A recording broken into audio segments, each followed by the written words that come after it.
पुष्पेंद्र सरोज जो कि यहाँ से प्रत्याशी हैं सपा गठबंधन के, वहीं दूसरी तरफ 2 बार के सांसद विनोद सोनकर हैं जो तीसरी बार मैदान पर हैं। किस तरह से उनको पटकनी देंगे, क्या तैयारी है कार्यकर्ताओं की, इन्हीं से जानेंगे, जुड़ेंगे। क्या नाम है भाई साहब? ऋषभ यादव, बिहार कुंडा। क्या कहेंगे ऋषभ, यहाँ से क्या अब सियासी पारा चढ़ेगा कौशाम्बी का? देखिए, इस सियासी पारा एकदम चढ़ चुका है। इस बार देश में कौशाम्बी इतिहास रचने जा रहा है। देश को एक सबसे युवा सांसद देने जा रहा है। इस समय संसद में अगर कोई युवा प्रत्याशी होगा, युवा सांसद होगा, तो आदरणीय पुष्पेंद्र सरोज जी होंगे, जो हम लोगों की बात, यहाँ की बात दिल्ली में बात करने का काम करेंगे। युवा सांसद पुष्पेंद्र जी।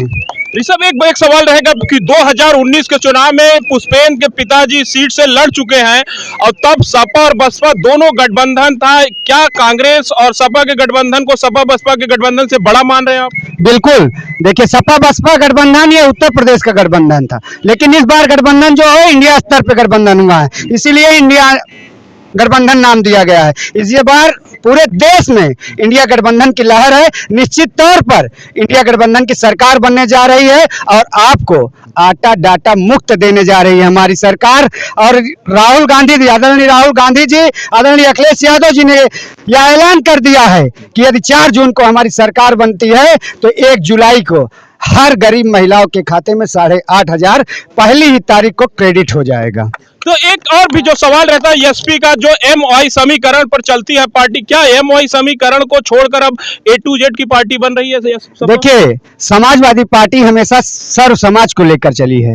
ये लोगों का वहम है एमओआई फैक्टर, लेकिन हम इसको नहीं मानते हैं। समाजवादी पार्टी सर्व समाज की पार्टी है, इसीलिए समाजवादी पार्टी पड़ी है।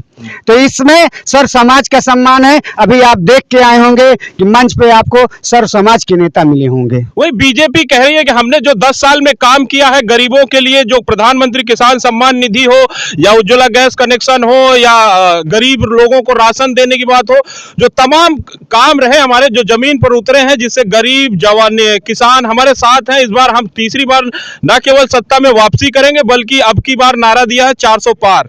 तो उस नारे को आप क्या साकार होते देख रहे हैं या कहां सिमटती हुई नजर आ रही है बीजेपी? देखिए, उनका 400 पार जो नारा है वो 400 हार रही है नारे में। और जो आप राशन की बात कर रहे हैं, आप राशन में लिखा पढ़ी में उठा लीजिएगा। 2013 में अखिलेश यादव जी की सरकार थी और केंद्र में कांग्रेस की सरकार थी, तब ये फ्री का राशन अलॉट हुआ था। और केंद्र की सरकार और राज्य की सरकार काम कोई नहीं की है। 100 को 112 नंबर करके, एम्बुलेंस के वो करके, हर जनपद का नाम बदल के, एयरपोर्ट का नाम बदल के, सिर्फ काम गिनाने का काम किया। काम कोई नहीं किया, नाम बदल के अपना काम गिनाने का काम की है। इसलिए ये जुमलेबाजी की सरकार है। रही बात जो आप किसान सम्मान निधि के कर रहे हैं, 2000 देकर छुट्टा सालों से हर किसानों को खेत चराने का काम किया है इस सरकार ने। और ये जुमले की बात, भाजपा सरकार से ज्यादा जुमला आज तक देश में कोई सरकार जुमला दी ही नहीं। जब 2014 में चुनाव लड़ रहे थे तो यही भाजपा की सरकार हम किसानों नौजवानों को धोखा देने का काम किया। समाजवादी पार्टी सबको रोजगार देने की बात कर रही थी, यही भाजपा की सरकार किसानों को कहा आप 2024 में सरकार बना दीजिए, 2014 में सरकार बना दीजिए, हम आपको 15-15 लाख रुपए देंगे। ये जुमला एकदम सकारात्मक रहा। एक भी व्यक्ति के खाते में एक बात और कह रहे हैं, 15 लाख रुपए नहीं गए। और रही बात नौजवानों के साथ, हर नौजवान को कहा गया कि हर साल 2 करोड़ नौजवानों को रोजगार देंगे। रोजगार के नाम पे सरकार विफल है, इसलिए 2024 में परिवर्तन होने जा रहा है। इंडिया गठबंधन की लहर चल रही है। सब एक बात और रहेगी, आवारा जानवरों से किसान परेशान है, लेकिन विपक्ष का कोई आला नेता इस बात को अभी तक नहीं उठाया है या नहीं कहा है कि हमारी सरकार आएगी तो आवारा जानवरों से किसानों को निजात मिलेगी। नहीं, बिल्कुल हम लोगों के नेता हमेशा, आप स्टेटमेंट उठा के देख लीजिए, हमेशा सभा में बात किए हैं, छुट्टा जानवरों की बात किए हैं। और क्या पहले छुट्टा जानवर नहीं रहते थे? दूसरी तरफ मोदी कह रहे हैं कि जब हमको 2014 में सत्ता मिली तो भारत की अर्थव्यवस्था 11वें स्थान पे थी और जब आज है तो 5वें पर है। आने वाले 5 साल में हम विश्व की तीसरी सबसे बड़ी अर्थव्यवस्था अमेरिका और चाइना के बाद भारत को बनाएंगे। देखिए वादा कर रहे हैं जनता से। देखिए, पहले होता था जब लोग संविदा पे नौकरी करते थे तो घर वालों को और समाज वालों को उनको खुद को एक उम्मीद रहती थी कि हम परमानेंट हो जाएंगे। आज परमानेंट कब संविदा हो जा रहे हैं इसकी कोई है? एयरपोर्ट प्राइवेटाइजेशन, रेलवे प्राइवेट कर दे रहे हैं, आप उनकी बात कर रहे हैं जो जुमले सरकार चलाते हैं। लेकिन एक सवाल कि क्या राष्ट्रीय अध्यक्ष के आने के बाद अब यहाँ से कार्यकर्ताओं में एक नया उत्साह, नया जोश रहेगा? बिल्कुल, आज हम लोगों को आदरणीय राष्ट्रीय अध्यक्ष जी ने एक जोश और उत्साह देने का काम किया है, जिसका असर 20 तारीख को आने वाली 20 मई को आपको दिखेगा।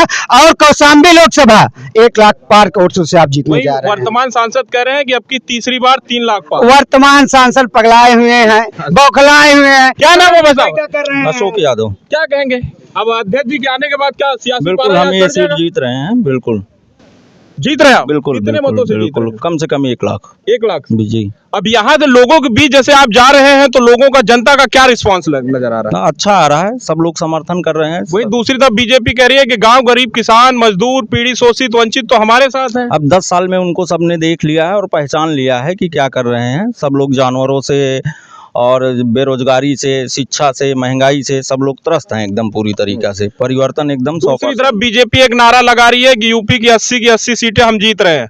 आप सपा को कहां देख रहे हैं? कितनी सीटें जीत रहे हैं? कम से कम 40 सीट। 40 सीट। बिल्कुल। रविशंकर पटेल। क्या कहेंगे? सबसे पहले मैं आपको धन्यवाद देना चाहूँगा कि आपके चैनल से और हम लोगों की बात उठाते हैं, क्योंकि गोदी मीडिया आप जान ही रहे हैं कि कितनी हम लोग बात उठाती है। मैं ये कहना चाहूँगा कि इस बार ये कह रहे हैं कि मैं 400 पार ना, और 400 से एकदम जीरो हैं। 400 पार एक गठबंधन सरकार बनाने जा रही है।